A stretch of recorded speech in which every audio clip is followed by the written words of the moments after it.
जय हिंद दोस्तों। तो क्या हाल है? आशा करता हूँ कि आप सभी अच्छे होंगे और आप सब अपनी एग्जाम की तैयारी में लग चुके होंगे। 2022 में जो साइंस का होने वाला है क्लास 10th कक्षा 10th जो 18 फरवरी का जो साइंस का एग्ज़ाम होने वाला है आप लोग का। आज के इस वीडियो में हम लोग ऐसे बहुत इंपॉर्टेंट ऑब्जेक्टिव क्वेश्चन देखने वाले हैं। ठीक है, A to Z ऑब्जेक्टिव हम लोग ऐसे देखने वाले हैं, याद रखना। और बहुत इंपॉर्टेंट क्वेश्चन क्लास 10th वालों के लिए 2022 में जो 18 फरवरी को आपका एग्ज़ाम होने वाला है उसके सारे ऑब्जेक्टिव, एक एक ऑब्जेक्टिव हम लोग ऐसे इस वीडियो में डिस्कस कर लेंगे। इससे पहले जो 12th वालों की जो एग्ज़ाम थी, आप उसका वीडियोस जो मैंने सब्जेक्टिव क्वेश्चंस मैंने बताया आप उसको जा कर के देखना। बहुत सारे क्वेश्चन हमारे वीडियो से आए हुए थे। तो आज की इस वीडियो में जो हम लोग डिस्कस कर रहे हैं वो आप लोग का है साइंस का कक्षा 10 का, आप लोग का विज्ञान का, साइंस विज्ञान। बहुत इंपॉर्टेंट ऑब्जेक्टिव क्वेश्चंस, जिसमें से 35 ऑब्जेक्टिव आपको टोटल क्वेश्चन होते हैं 110, जिसमें से आप लोग को ऐसे आपका ऑब्जेक्टिव क्वेश्चन दिया रहेगा जो कि OMR सीट पर आपको आंसर देना है। सेक्शन ए सेक्शन बी में जो आपका बटा है, सेक्शन ए आपका ऑब्जेक्टिव, सेक्शन बी आपका सब्जेक्टिव।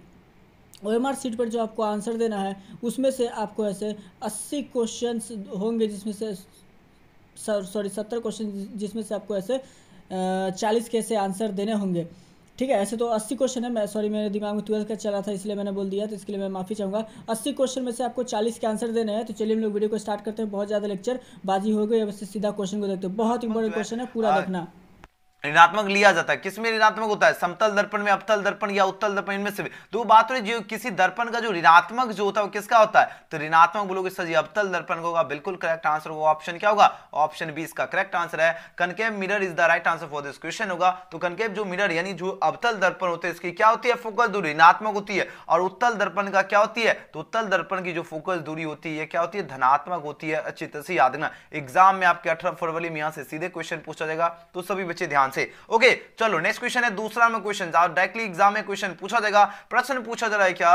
लेंस की फोकस दूरी अगर एफ है और वक्रता आर है तो इसमें संबंध क्या होता है? हमने आपको बताया हूं एफ बराबर क्या होता है? R/2 होता है, जो कि ऑप्शन क्या होगा? ऑप्शन बी इसका करेक्ट आंसर है, एफ बराबर R/2। चलिए बहुत बढ़िया, नेक्स्ट क्वेश्चन की बात करते हैं। क्वेश्चन में 3 एक एक क्वेश्चन याद कर लीजिए। 18 फरवरी की परीक्षा में एक भी क्वेश्चन आपका छूटने वाला नहीं है और एक भी क्वेश्चन बाहर नहीं जाएगा। चलिए क्वेश्चन में 3 है क्या? निम्न में से किस माध्यम का पतनांक जो है अधिक है? बताओ इस क्वेश्चन का क्या होगा सही उत्तर। प्रश्न है कि विच मीडियम ऑफ दी जो है फॉलोइंग है जो है ग्रेटर रिफ्रैक्टिव में, ग्रेटर रिफ्रैक्टिव इंडेक्स किसका होता है? डायमंड का होता है, हीरा का, है ना। तो यानी किस माध्यम का जो है पतनांक अधिक होता है? तो हीरा का। तो ऑप्शन इसका क्या होगा? डी, है ना। चलो नेक्स्ट क्वेश्चन की बात करते हैं। क्वेश्चन है 4। क्वेश्चन है 4 आपकी स्क्रीन पे प्रश्न आ चुका है, काफी ज्यादा इंपॉर्टेंट क्वेश्चन है। प्रश्न पूछा जा रहा है कि समान दृष्टि के लिए जो है सुस्पष्ट दृष्टि की जो अल्पतम दूरी कितनी होती है? बोलोगे सर 25 सेंटीमीटर होती है। बिल्कुल करेक्ट आंसर होगा, ऑप्शन क्या होगा? 25 सेंटीमीटर होगा। जो भी बच्चे बी चूज किए बिल्कुल ही करेक्ट आंसर है। चलिए अगले क्वेश्चन की बात करते हैं। क्वेश्चन है 5। क्वेश्चन नंबर 5 देखिए, अब इस क्वेश्चन का आंसर लगाओ। इस क्वेश्चन का सही उत्तर क्या होगा? प्रश्न है क्या श्वेत प्रकाश का कौन सा जो है रंग जो है वर्ण जो है किसी प्रिज्म से जो है गुजरने के पश्चात सबसे कम झुकता है? सबसे कम कौन झुकता है? तो बोलोगे सर जी सबसे कम जो झुकता है वह लाल रंग झुकता है। बिल्कुल करेक्ट आंसर होगा ऑप्शन सी। एग्जाम में एकदम डायरेक्टली क्वेश्चन पूछा जाएगा, ध्यान देखिए। बात हो रही है श्वेत प्रकाश का कौन सा रंग जो है वर्ण किसी प्रिज्म से गुजरने के पश्चात सबसे कम झुकता है? सबसे कम कौन झुकेगा? लाल झुकेगा, ऑप्शन सी। ओके, 5 का क्या होगा? सी होगा। चलिए नेक्स्ट क्वेश्चन की बात करते हैं। Question number 6। क्वेश्चन नंबर 6 देखिए, प्रश्न पूछा जा रहा है क्या? निकट, देखिए प्रश्न ध्यान दीजिए। प्रश्न है क्या? निकट दृष्टि को जो है किस लेंस के उपयोग द्वारा जो है संशोधित किया जाता है? निकट दृष्टि को जो है किस लेंस के द्वारा उपयोग द्वारा जो है संशोधित किया जाता है? अवतल लेंस, उत्तल लेंस या द्विफोक्सी लेंस, या इनमें से सभी की बात हो रही है। तो देखो इसमें जो है संशोधित किया जाता है किसको? निकट दृष्टि। तो जब भी पूछा जाए याद रखना, निकट दृष्टि की बात होती है याद रखना, अवतल लेंस द्वारा इसको संशोधित किया जाता है, जो कि ऑप्शन क्या होगा? ऑप्शन इसका बिल्कुल सही उत्तर होगा। Concave lens is the right answer for this question, option A. Next question की बात करते हैं। क्वेश्चन नंबर 7 आपकी स्क्रीन पे प्रश्न है। प्रश्न पूछा जा रहा है क्या? विद्युत जो प्रतिरोधकता जो है निर्भर करता है, काफी ज्यादा इंपॉर्टेंट क्वेश्चन है। तो विद्युत प्रतिरोधकता जो निर्भर करता है, लेकिन किस पर निर्भर करता है? यह इन सभी पर निर्भर करता है। चालक की लंबाई पर भी करता है और चालक के अनुप्रस्थ का क्षेत्र पर भी निर्भर करता है और चालक के पदार्थ की प्रकृति पर भी। तो ऑप्शन क्या होगा? ऑप्शन डी इसका करेक्ट आंसर है। अच्छी तरह से याद रखना, एग्जाम में क्वेश्चन पूछा जाएगा।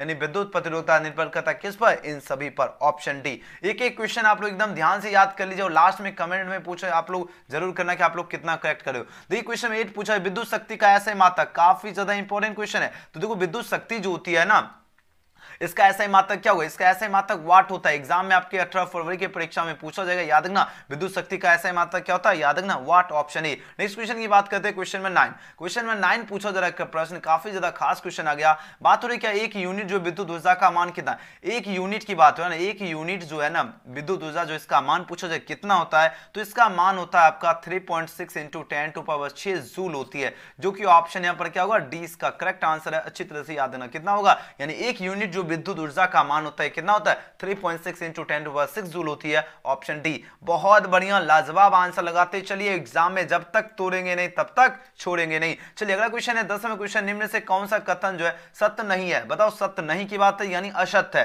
तो बोलोगे असत्य की बात हो रही है, तो असत्य क्या होगा, देखिए हरे विद्युत जो है रोधन वाला जो है तार प्राय विद्युत में जो है तार होता है, तो ऑप्शन डी इसका बिल्कुल करेक्ट आंसर है। चलिए बहुत बढ़िया डी। और वीडियो पसंद आ रहा तो देखो जितने भी स्टूडेंट है जरूर सभी बच्चे लाइक कर लीजिए, क्योंकि आप लोगों को इतना बेहतरीन हम तैयारी कर देंगे कि आप लोग एग्जाम, जिस तरह हमने 12th के स्टूडेंट है ना इतना बेहतरीन, अगर 12th के भाई बहन है तो उनसे पूछ सकते हो कि क्या जबरदस्त तैयारी करो, A to Z question exam में लड़ा, उसी तरह आपके 10th के परीक्षा में भी A to Z क्वेश्चन लड़ेगा। आप लोग ज्यादा से ज्यादा इस वीडियो को शेयर कीजिए ताकि ज्यादा से ज्यादा स्टूडेंट 10th क्लास के भी स्टूडेंट जुड़े और अपनी तैयारी जो है जबरदस्त कर सके, तो ज्यादा से ज्यादा शेयर करना। और हाँ, सभी बच्चे जो बच्चे सब्सक्राइब नहीं किए सब्सक्राइब करके बेल आइकन जरूर प्रेस कर लीजिएगा, ताकि आपको प्रत्येक क्लास का नोटिफिकेशन मिले। और डेली आपका 6 बजे से क्लास होता है, तो कोशिश करना लाइव क्लास में जुड़िए, तब तक जब तक तोड़ेंगे नहीं तब तक छोड़ेंगे नहीं। तो चलो नेक्स्ट क्वेश्चन की बात करते हैं, क्वेश्चन नंबर क्वेश्चन में 11। क्वेश्चन में 11 देखिए प्रश्न आपके नजर के सामने आ चुका है। प्रश्न पूछा जा रहा है क्या, फ्लेमिंग के जो है बामहस्त नियम में जो है पूछा जा रहा है क्या, बायां हाथ का जो है माध्यम संकेत क्या करती है, बायां हाथ का जो माध्यम जो संकेत करती है, यह पूछा जा रहा है क्या करती है, तो बोलोगे यह संकेत करती है चालक में जो है प्रवाहित विद्युत धारा की दिशा को करती है। बिल्कुल करेक्ट आंसर होगा ऑप्शन क्या होगा, सी। याद रखना, यानी फ्लेमिंग की जो है बामहस्त नियम में बाएं हाथ का जो माध्यम का संकेत क्या होता है, तो चालक में जो है प्रवाहित विद्युत धारा की दिशा होती है, ऑप्शन सी होगा। ठीक है ना। नेक्स्ट क्वेश्चन की बात करते हैं, क्वेश्चन में 12 देखिए प्रश्न पूछा जाए क्या, चुंबक, देखिए बात है चुंबक के भीतर जो चुंबकीय क्षेत्र जो है रेखाओं की दिशा जो है क्या होती है, तो इसकी जो दिशा होती है पूछा जा रहा है क्या होती है, या दक्षिण ध्रुव से उत्तर ध्रुव की ओर होती है, तो ऑप्शन क्या होगा डियर स्टूडेंट, ऑप्शन बी इसका करेक्ट आंसर है। अगले क्वेश्चन की बात करें, क्वेश्चन नंबर एक क्वेश्चन याद कर लीजिए, 18 फरवरी की परीक्षा में एक भी क्वेश्चन नहीं छूटेगा, क्योंकि अपन का टारगेट है आपके एग्जाम में 80 के 80 ऑब्जेक्टिव आपके मिलने वाले हैं, और सभी बच्चे एकदम 40 से जो है एकदम सभी के सभी करेक्ट करके आएंगे। ठीक है, तो बिल्कुल एकदम निस्संदेह होकर सिर्फ और सिर्फ एकदम पूरा फोकस के साथ आप लोग तैयारी कीजिए, एक भी क्वेश्चन आपका छूटने वाला नहीं है। देखिए क्वेश्चन में 13 पूछा जा रहा है क्या, नाभिकीय ऊर्जा का स्रोत जो है निम्न में से कौन सा है, नाभिकीय ऊर्जा का स्रोत की बात हो रही है और पूछा जा रहा है कौन सा है, तो बोलोगे इसका जो स्रोत है यूरेनियम। यूरेनियम क्या है, नाभिकीय ऊर्जा का स्रोत है, जो कि ऑप्शन क्या होगा, ऑप्शन ए इसका करेक्ट आंसर है यूरेनियम। ओके नेक्स्ट क्वेश्चन की बात करते हैं, क्वेश्चन में 14 देखिए प्रश्न पूछा जा रहा है क्या, कली चूना का जो है रासायनिक अनुसूत्र जो है क्या है, कली चूना की बात हो रही है, इसका जो रासायनिक अनुसूत्र पूछा जा रहा है क्या होता है, इसका अनुसूत्र होता है CaCO3 होता है, जो कि ऑप्शन क्या होगा, ऑप्शन सी इसका करेक्ट आंसर है। अच्छी तरह से याद रखना, CaCO3 जो है कली चूना का रासायनिक अनुसूत्र होता है, तो ऑप्शन क्या होगा, ऑप्शन सी इसका करेक्ट आंसर है। नेक्स्ट क्वेश्चन की बात करते हैं, क्वेश्चन नंबर 15। क्वेश्चन नंबर 15 ध्यान से देखिए प्रश्न पूछा जा रहा है क्या, काफी ज्यादा ओपी क्वेश्चन है। बात हो रही है जल के जो विद्युत अपघटन में जो है कैथोड पर कौन सा गैस मुक्त होता है, कैथोड की बात हो रही है, कैथोड पर कौन सा गैस मुक्त होता है, तो कैथोड पर जो मुक्त होता है आपका हाइड्रोजन गैस मुक्त होता है, जो कि ऑप्शन क्या होगा, बी इसका करेक्ट आंसर है। याद रखना एग्जाम में क्वेश्चन सीधे पूछा जाएगा, ध्यान दीजिएगा, जब भी प्रश्न पूछा जा रहा है क्या, जल के जो है विद्युत अपघटन से जो है कैथोड पर कौन सा गैस मुक्त होगा, हाइड्रोजन गैस, ऑप्शन बी। ठीक है, तो सभी बच्चे एक बार चेक कर लीजिए, जो प्रेस नहीं किए बेल आइकन जल्दी जल्दी प्रेस कर लीजिए। ठीक है, ओके चलो नेक्स्ट क्वेश्चन, क्वेश्चन में 16। क्वेश्चन में 16 देखिए बात हो रही क्या, बेकिंग सोडा का रासायनिक सूत्र क्या होगा, देखिए बात हो रही क्या, बेकिंग सोडा की बात हो रही है और इसका रासायनिक सूत्र पूछा जा रहा है क्या होता है, तो बोलोगे सर बेकिंग सोडा का रासायनिक सूत्र होता है क्या, NaHCO3 होता है, NaHCO3 होता है, जो कि ऑप्शन क्या होगा, ऑप्शन इसका करेक्ट आंसर, NaHCO3 जो है बेकिंग सोडा का रासायनिक सूत्र है। ओके चलिए बहुत बढ़िया। अगला क्वेश्चन की अगर बात करते हैं, नेक्स्ट क्वेश्चन है 17 नंबर प्रश्न आपकी स्क्रीन पे आ चुका है। प्रश्न पूछा जा रहा है क्या, कौन सा पदार्थ जो है नीले लिटमस पथ को लाल कर देता है, ये लगातार आपके एग्जाम में 2-3 साल पूछा गया और सीधे आपके एग्जाम में पूछा जाएगा। अब आंसर लगाओ इस क्वेश्चन का। देखो बात हो रही है क्या, कौन सा पदार्थ की बात हो रही है जो नीले लिटमस पत्र को लाल कर दे, नीले लिटमस को क्या है, लाल करता है, कौन करता है, अम्ल करता है, यानी एसिड करता है, जो कि ऑप्शन क्या होगा, ये इसका करेक्ट आंसर है एसिड। नेक्स्ट क्वेश्चन की बात करते हैं, क्वेश्चन में 18 देखिए बात हो रही है क्या, यहाँ पर काफी इंपॉर्टेंट क्वेश्चन है, मिल्क ऑफ मैग्नीशियम का पीएच मान कितना होता है, मिल्क ऑफ मैग्नीशियम की बात हो, इसका पीएच होता है 10.5 होता है, जो कि ऑप्शन क्या होगा डी इसका करेक्ट आंसर है 10.5। ओके, नेक्स्ट क्वेश्चन की बात करते हैं, क्वेश्चन नंबर 19। अब आंसर लगाओ इस क्वेश्चन का सही उत्तर क्या हुआ। प्रश्न पूछा जा रहा है क्या निम्न में कौन सा जो अधातु जो है चमकीला है, बताओ इस क्वेश्चन का करेक्ट आंसर क्या होगा। प्रश्न देखिए बहुत ही खास क्वेश्चन आ गया। बात हो निम्न में जो है कौन सा जो है अधातु की बात हो रही जो चमकीला है, तो देखो चमकीला कौन सी है, आयोडीन। याद है ना, आयोडीन जो अधातु है ये आपका क्या चमकीला होता है, तो ऑप्शन क्या होगा, ऑप्शन इसका बिल्कुल सही उत्तर है आयोडीन, है ना। नेक्स्ट क्वेश्चन की बात करते हैं, क्वेश्चन में 20 आपके एग्जाम में ओपी क्वेश्चन है, बहुत बार लगातार यह प्रश्न पूछा जा रहा है। बात हो निम्न में से कौन सा धातु जो अत्यधिक जो है अभिक्रियाशील होता है। अब देखो अत्यधिक अभिक्रियाशील कौन सा धातु होता है, तो ये आपका Na सोडियम होता है, जो कि ऑप्शन क्या होगा Na होगा, ऑप्शन 20 का करेक्ट आंसर है। जब भी पूछा जाता है अत्यधिक अभिक्रियाशील कौन होता है, सोडियम यानी Na होता है। ओके, नेक्स्ट क्वेश्चन की बात करते हैं, क्वेश्चन नंबर 21 नंबर प्रश्न काफी ज्यादा इंपॉर्टेंट क्वेश्चन आ गया। प्रश्न है क्या ऑक्सीजन परमाणु के जो है वाह्यतम कक्षा में इलेक्ट्रॉन की संख्या कितनी हुई, एग्जाम में क्वेश्चन पूछा जाएगा, ध्यान दीजिए। अब आंसर लगाओ इस क्वेश्चन का सही उत्तर क्या होगा। तो ऑक्सीजन परमाणु की जो है वाह्यतम कक्षा में इलेक्ट्रॉनों की जो संख्या होती है वह कितनी होती है, वो आपका 6 होती है, जो कि ऑप्शन किसके साथ जाएगा, ऑप्शन 20 का बिल्कुल करेक्ट आंसर है। अच्छी तरह से याद रखना, यानी ऑक्सीजन परमाणु के वाह्यतम कक्षा में इलेक्ट्रॉनों की संख्या कितनी होती है, तो 6 होती है। नेक्स्ट क्वेश्चन की बात करते हैं, क्वेश्चन में 22 है। प्रश्न पूछा जा रहा है क्या ब्यूटेनॉन, देखिए बात हो रही है क्या यहाँ पर ब्यूटेनॉन की बात हो रही है, एक कार्बनिक यौगिक है जिसका जो है प्रतीकात्मक समूह जो है कौन है, इसका प्रतीकात्मक समूह की बात हो रही है, और इसका समूह जो होता है वह कीटोन होता है। अच्छी तरह से याद रखिए, एग्जाम में सीधे प्रश्न पूछा जाएगा। यानी ब्यूटेनॉन जो है एक क्या है, एक कार्बनिक यौगिक है जिसका प्रतीकात्मक समूह क्या होता है, कीटोन होता है, जो कि ऑप्शन क्या होगा सी इसका करेक्ट आंसर है कीटोन। ओके, चलो नेक्स्ट क्वेश्चन की बात करते हैं, क्वेश्चन में 23 है। यहाँ पर प्रश्न पूछा जाए कि नाइट्रोजन के 2 परमाणु के बीच कितने आबंध होते हैं। देखिए बात हो नाइट्रोजन की बात हो रही है, अब इसके 2 परमाणु के बीच जो है ना कितने आबंध बनते हैं, है ना। तो बोलो इससे इसके बीच जो आबंध बनते हैं वो आपका कितने बनेंगे, 23 का बोलो बिल्कुल 3 आबंध बनते हैं, बिल्कुल करेक्ट आंसर हो जाएगा, ट्रिपल बॉन्ड्स हो जाएगा, तो ऑप्शन सी इसका करेक्ट आंसर है। क्योंकि यहाँ पर प्रश्न पूछा जाए नाइट्रोजन, है ना, नाइट्रोजन के 2 परमाणु के बीच कितने आबंध बनते हैं, तो याद रखना 3 आबंध, ऑप्शन क्या होगा सी इसका करेक्ट आंसर है। चलिए अगले क्वेश्चन की बात करते हैं, क्वेश्चन में 24 आपकी स्क्रीन पे प्रश्न है जो कि आपकी परीक्षा में पूछा जाएगा। प्रश्न काफी इंपॉर्टेंट है। बात हो रही है एल्कीन का सामान्य सूत्र क्या होगा, एल्कीन की बात हो रही है ना, तो एल्कीन का क्या होता है, एल्कीन का बोलोगे CnH2n होता है, बिल्कुल सही उत्तर है, ऑप्शन क्या होगा 20 का करेक्ट आंसर है। तो एल्कीन जो है इसका सामान्य सूत्र होता है CnH2n होता है। नेक्स्ट क्वेश्चन की बात करते हैं, 25 नंबर क्वेश्चन आपकी स्क्रीन पे आ चुका है। बात हो रही है क्या यहाँ पर आधुनिक, देखिए बात हो रही है आधुनिक आवर्त सारणी में जो है आवर्तों की संख्या कितनी होती है, तो इसमें जो आवर्तों की जो संख्या होती है वो 7 होती है, जो कि ऑप्शन क्या होगा, ऑप्शन ए इसका करेक्ट आंसर है। याद रखना कितनी होती है, आधुनिक आवर्त सारणी में आवर्तों की संख्या 7 होती है। अगला क्वेश्चन है, क्वेश्चन में 26 है। यहाँ पर बात हो रही है क्या समूह में, देखिए बात हो रही समूह में ऊपर से नीचे जाने पर जो है परमाणु के आकार में क्या परिवर्तन होता है, तो आप बताओ परमाणु का साइज बढ़ता है या परमाणु का साइज घटता है या परमाणु का साइज अपरिवर्तित रहता है, या इनमें से कोई नहीं की बात हो रही है। तो इस क्वेश्चन का करेक्ट आंसर क्या होगा, 26 का आंसर लगाओ। 26 में प्रश्न देखिए, आप लोग जल्दी जल्दी आंसर चूज कीजिए। इस क्वेश्चन का करेक्ट आंसर क्या होगा, बहुत बढ़िया। तो जो भी छात्र ऑप्शंस का क्या चूज करे, ऑप्शन ए इसका चूज किए, बिल्कुल सही उत्तर है। परमाणु की जो साइज होगी वह बढ़ता है, याद है ना। देखो समूह के ऊपर से नीचे, देखो ऊपर से नीचे जाने पर परमाणु का आकार क्या होता है, इसमें परिवर्तन, ये परमाणु का साइज जो है ना, एटॉमिक जो साइज होगा वो इंक्रीजेज हो जाएगी, तो ऑप्शन क्या होगा, ए इसका करेक्ट आंसर है। ओके, तो 26 का ये। नेक्स्ट क्वेश्चन की बात करें 27 में क्वेश्चन काफी ज्यादा इंपॉर्टेंट क्वेश्चन है। प्रश्न पूछा जाए कौन सा एंजाइम जो है, बात हो रही है एम्लसिकृत जो है वसा का पाचन करता है, एम्लसिकृत जो है वसा का पाचन कौन करता है, तो बोलोगे सर वसा का पाचन जो है वो लाइपेज करता है, बिल्कुल करेक्ट आंसर होगा, ऑप्शन क्या होगा, ऑप्शन सी इसका करेक्ट आंसर है, लाइपेज। नेक्स्ट क्वेश्चन की बात करते हैं, क्वेश्चन में 28 है। बात हो रही है क्या यहाँ पर सामान्य जो है प्रकुचन रक्त पर जो दाब होता है वो कितना mm होता है, तो बोलोगे सर जी इस क्वेश्चन का सही उत्तर क्या हो, काफी ज्यादा इंपॉर्टेंट क्वेश्चन है। अब आंसर लगाओ, एग्जाम में सीधे क्वेश्चन आपकी परीक्षा में पूछा जाएगा। अब आंसर दीजिए जल्दी से जल्दी। इस वीडियो को जो बच्चे अभी तक लाइक नहीं किए, तो देखो जब तक तोड़ेंगे नहीं तब तक छोड़ेंगे नहीं, और एग्जाम में एकदम कमाल करना है, क्योंकि आप लोगों का मेहनत जो इतने खामोशी से चल रहा है कि आपका सफलता जो है शोर मचाने वाला है। बिल्कुल करेक्ट आंसर है ऑप्शन सी इसका 120 mm जो इसमें रक्तदाब होता है ना, तो ऑप्शन सी इसका करेक्ट आंसर, यानी सामान्य प्रकृति में जो है रक्तदाब कितना होता है 120 mm, option C. Next question की बात करते हैं। नेक्स्ट क्वेश्चन है, क्वेश्चन नंबर 29 है। आपकी स्क्रीन पे प्रश्न आ गया, काफी ज्यादा खास क्वेश्चन है जो आपकी परीक्षा में पूछा जाएगा। बात हो रही पत्तियों में प्रकाश संश्लेषण द्वारा बना भोजन जो है ना पादप के अन्य भागों में जो किसके द्वारा भेजा जाता है? बताओ ये भोजन जो है किसके द्वारा भेजा जाता है? ये आपका फ्लोएम द्वारा भेजा जाता है। तो ऑप्शन क्या होगा? बी इसका करेक्ट आंसर है। देखिए बात हो रही पत्तियों की, बात हो रही है पत्तियों में प्रकाश संश्लेषण द्वारा बना भोजन जो है पादप के अन्य भागों में किसके द्वारा भेजा जाता है? याद है फ्लोएम द्वारा, ऑप्शन बी। नेक्स्ट क्वेश्चन की बात करते हैं क्वेश्चन में 30।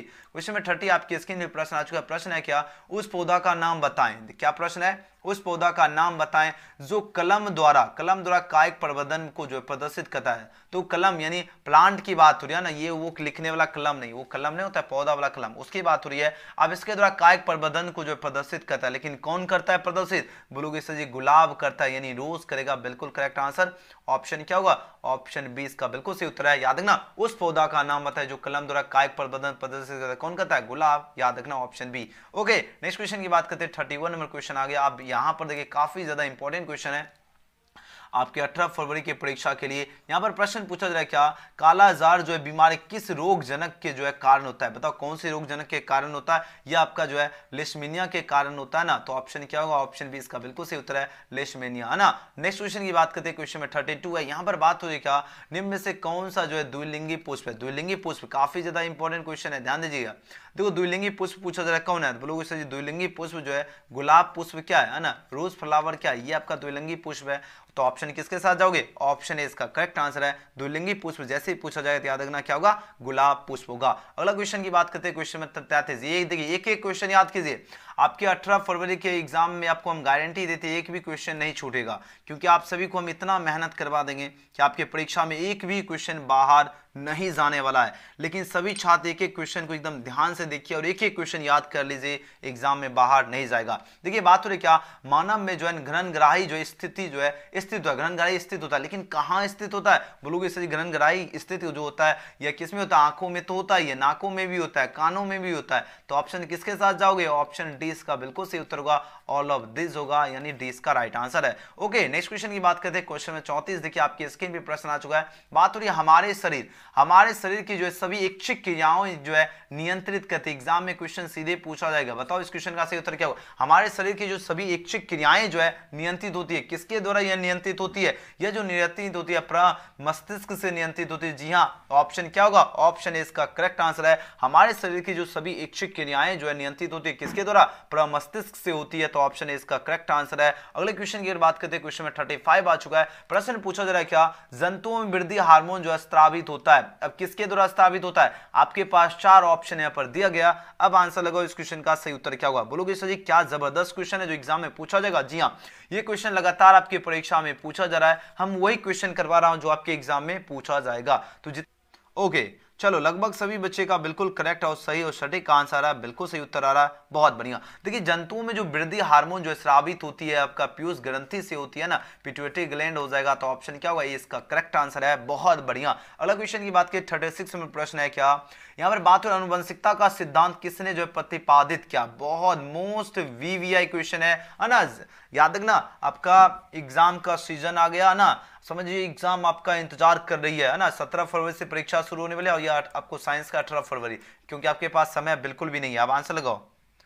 चलिए बाधित क्या ये प्रश्न है, तो जो भी छात्र ऑप्शन इसका मेंडल चूज किए बिल्कुल करेक्ट आंसर। मेंडल ने ही जो आनुवंशिकता का सिद्धांत का प्रतिपादन किया था, है ना, या प्रतिपादित किया, option A. Okay next question की बात करते हैं। क्वेश्चन नंबर 37 नंबर क्वेश्चन आपकी स्क्रीन पे। अब आंसर लगाओ इस क्वेश्चन का सही उत्तर क्या होगा? सीधे परीक्षा में पूछा जाएगा। स्त्रियों में जो है लिंग गुणसूत्र होते हैं, कौन से लिंग गुणसूत्र होते हैं? यहां से 1 मार्क्स आपके एग्जाम में क्वेश्चन पूछा जाएगा, ध्यान दीजिए। अब आंसर लगाओ इस क्वेश्चन का सही उत्तर क्या होगा? एकदम जबरदस्त आंसर आ रहा है, बिल्कुल ओपी आंसर है। देखिए बात हो रही है स्त्रियों में, बात हो रही है, और स्त्रियों में लिंग गुणसूत्र जो होते हैं, स्त्री की बात हो रही है तो XX होते हैं, और पुरुष में क्या होता है? XY होते हैं। तो ऑप्शन क्या होगा? ऑप्शन बी इसका करेक्ट आंसर है, जो कि सभी बच्चे बिल्कुल ही सही जवाब दिए, option B. Okay next question की बात करें 38 नंबर क्वेश्चन है।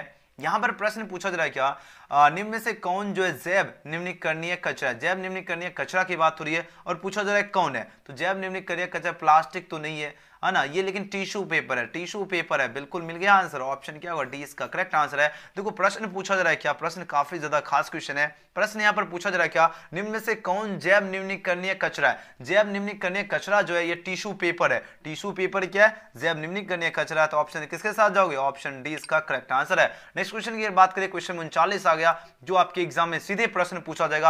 आपके एग्जाम में एक भी क्वेश्चन नहीं बाहर जाएगा, हम आपको गारंटी देते हैं ना, आपको 400 प्लस दिलाने का हम गारंटी देते हैं, आपको 400 प्लस स्कोर आएगा। लेकिन आप जितना दिन बच रहा है, लेकिन मेरे साथ मेहनत कर लीजिए, खामोशी से मेहनत कीजिए। होता है ना, मेहनत इतने खामोशी से करिए कि सफलता आपका शोर मचा दीजिए। और आप लोग मेहनती स्टूडेंट हैं, आपके आंसर से ही दिख रहा है। देखिए आहार तथा पाइन जो है किस राज्य की जल जो है संग्रहण व्यवस्था है। देखिए बात हो आहार तथा पाइन की बात हुई है, किस राज्य की जल संग्रहण व्यवस्था है, तो बोलोगे सर ये कौन सी राज्य की है, तो ये जो है ना, ये बिहार की है ना। होता है ना, जिया हो बिहार के लाल, ये बिहार की जो है, ध्यान दीजिएगा, बहुत ही खास क्वेश्चन है। तो देखिए याद रखना, आहार तथा पाइन जो किस राज्य की जल संग्रहण व्यवस्था है, ये बिहार राज्य की संग्रहण व्यवस्था है। ऑप्शन डी इसका करेक्ट आंसर है, याद रखना। अगला क्वेश्चन है, क्वेश्चन में 40 आपकी स्क्रीन पे आ चुका है। प्रश्न पूछा जाएगा प्राकृतिक, देखिए प्रश्न पूछा जाएगा क्या, प्राकृतिक संसाधनों का प्रवर्धन के लिए जो है सबसे उपयुक्त विकल्प निम्न में से कौन है। सबसे उपयुक्त विकल्प पूछा जाएगा कौन है, आपके पास नजर के सामने 4 ऑप्शन यहाँ पर दिया गया। अब आंसर लगाओ, इस क्वेश्चन का सही उत्तर क्या होगा।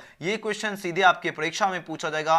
अब आंसर लगाओ, इस क्वेश्चन का सही उत्तर क्या होगा। तो प्राकृतिक संसाधनों का प्रवर्धन के लिए जो है सबसे उपयुक्त विकल्प कौन है, तो बोलोगे सबसे उपयुक्त विकल्प जो होगा या इनमें से सब